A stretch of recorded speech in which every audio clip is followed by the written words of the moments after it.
India Pakistan எல்லை, கார்கில் போர், 1999. இந்திய வீரர் அர்ஜுன் இடைமறிக்கப்பட்ட வானொலியில் ஒரு மெல்லிய குரலைக் கேட்டார்.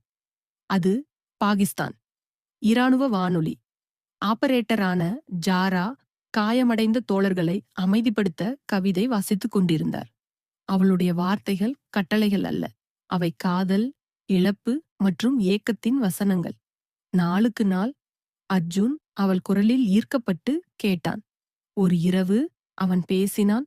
இது அர்ஜுன், நான் உன்னை கேட்கிறேன். அமைதி. பின்னர் ஒரு மென்மையான பதில். ஜாரா, நீ கேட்கக்கூடாது. ஆனால் அவர்கள் செய்தார்கள்.